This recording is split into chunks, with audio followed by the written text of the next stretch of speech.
Baik, kita akan kembali bergabung dengan Bang Jusri dari JDDC, founder JDDC. Bang Jusri, sudah bisa mendengar suara saya?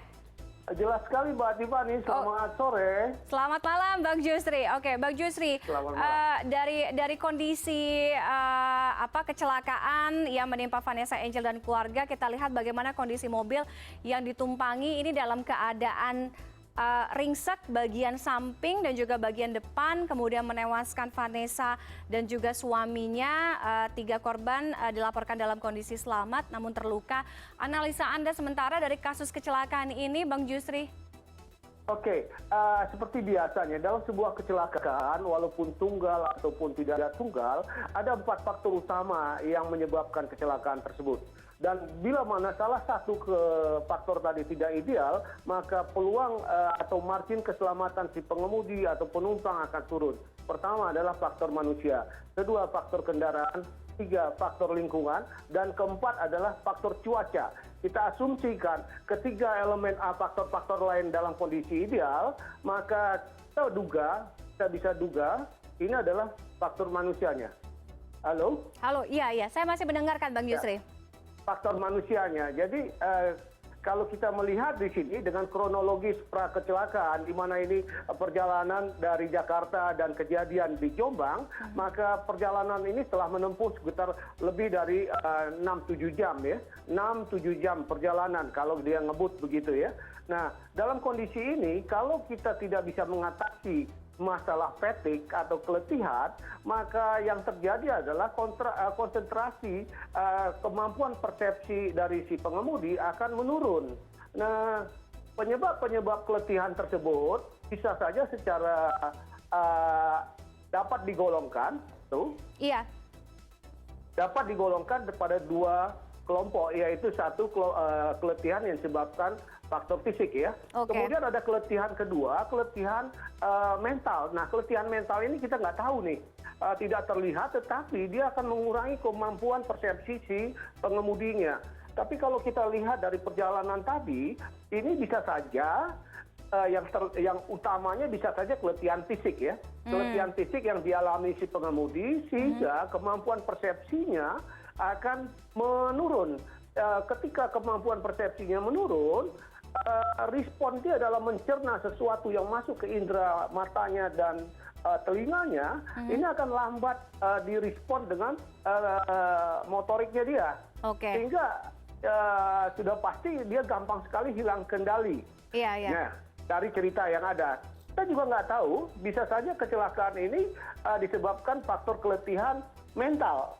Keletihan mental ini kita nggak tahu, misalnya bisa disebabkan oleh problem-problem perjalanan yang dialami si pengemudi, problem keluarga, problem keuangan, atau bisa juga selama perjalanan ini si pengemudi mengalami kecemasan yang diakibatkan oleh situasi sekeliling di dalam kendaraan. Misalnya dia tidak biasa ngebut, dipaksa disuruh ngebut, atau dia tidak merasa nyaman dalam perjalanan ini, habis dimarahin atau apa, kita nggak tahu. Jadi banyak sekali yang bisa menurunkan kualitas kemampuan konsentrasi si pengemudi yang bisa menyebabkan kecelakaan. Oke, Bang Jusri, dugaan sementara kan kecelakaan ini diakibatkan karena pengemudi atau pengendara yang mengalami kelelahan, kemudian dalam keadaan mengantuk ya. Kalau tadi selain batas kecepatan, batas waktu mengemudi yang ideal atau paling aman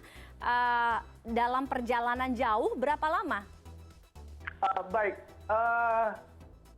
Sebelum saya menjawab pertanyaan Mbak Tiffany, saya ingin menjelaskan berdasarkan data statistik yang ada di tol, di jalan tol di Indonesia, khususnya sepanjang Cipali, dan itu disampaikan oleh salah satu petinggi dari pengelola tol tersebut, 80%, hampir 80% kecelakaan yang terjadi akibat keletihan. Oke, akibat keletihan, itu pasti. Nah, sekarang menjawab pertanyaan Mbak Tiffany, berapa jam?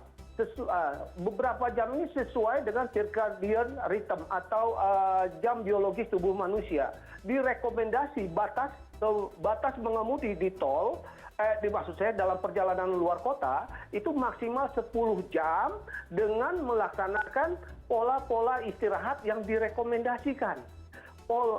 Nah, pola-pola istirahat itu sesuai dengan rekomendasi maksimal setiap 2 jam perjalanan atau tanda-tanda keletihan itu muncul, kita harus berhenti untuk merebus atau merecovery keletihan atau stamina kita tadi. Setiap 2 jam kita harus berhenti. Nggak usah tunggu 2 jam, begitu ada tanda-tanda keletihan, kita segera cari tempat berhenti di tempat yang aman. Kalau di tol berarti di rest area. Jadi kita nggak perlu nunggu 2 jam, tapi kalau tanda-tanda keletihan itu muncul, langsung kita berhenti saja di tempat yang aman. Demikian Mbak Tiffany. Oke, Bang Yusri, yang umumnya juga terjadi kan kadang waktu tempuh yang singkat ini justru ditempuh dengan kecepatan tinggi kan, kecepatan kencang. Jadi semakin cepat melaju, kencangnya kendaraan, adrenalin pengemudi atau pengendara ini kadang-kadang ini juga ikut meningkat gitu. Bagaimana berkendara yang tepat dalam kondisi ini dan apa saja kesalahan-kesalahan yang dilakukan oleh pengendara dalam mengemudi? Oke, kalau kita bicara ini ada 2 hal, yaitu mengenai kecepatan. Kecepatan dalam bahasa safety, dalam bahasa behavior based safety driving, kecepatan harus sesuai kondisi.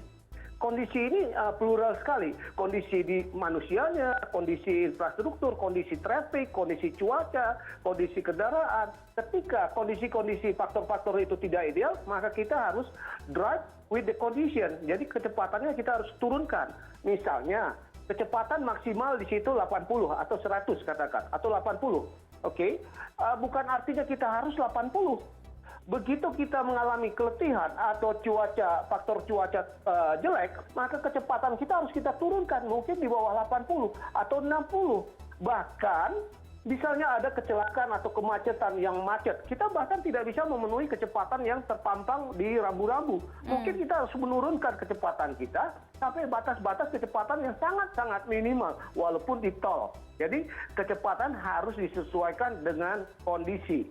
Nah, pertanyaan yang kedua yang tadi Mbak Tiffany katakan tadi, yang ditanyakan tadi, apa saja faktor-faktor kesalahan yang bisa menyebabkan kecelakaan? Pertama adalah gagalnya mengantisipasi terhadap situasi yang ada atau kondisi yang ada.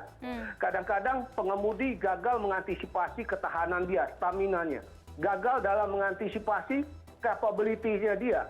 Atau gagal mengantisipasi kondisi kendaraan yang dia kemudian saat ini. Atau dia gagal mengantisipasi traffic di depan, atau orang-orang yang nyebrang dan lain-lain begitu.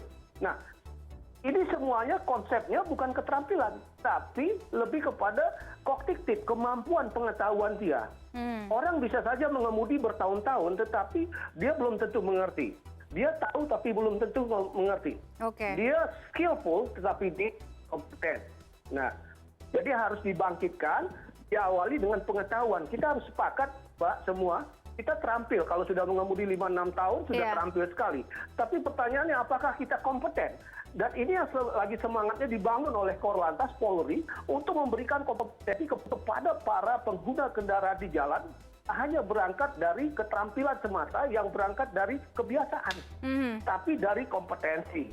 Demikian, Mbak. Oke, jadi itu yang harus jadi catatan juga untuk mungkin sekarang semua yang menonton ya Connected malam hari ini, kalau bisa nyetir atau mungkin sudah mengemudikan kendaraan 5 tahun, 10 tahun atau belasan tahun, tapi belum tentu Anda kompeten ya, karena kompetensi itu yang diperlukan ya. Tahu apa segala macam yang terjadi atau apa yang harus dilakukan, disiapkan ketika berkendara di jalanan begitu ya. Terima kasih Bang Yusri Pulubuhu sudah bergabung dengan CNN Indonesia Connected malam hari ini. Selamat malam Bang, sehat selalu. Selamat malam, terima kasih.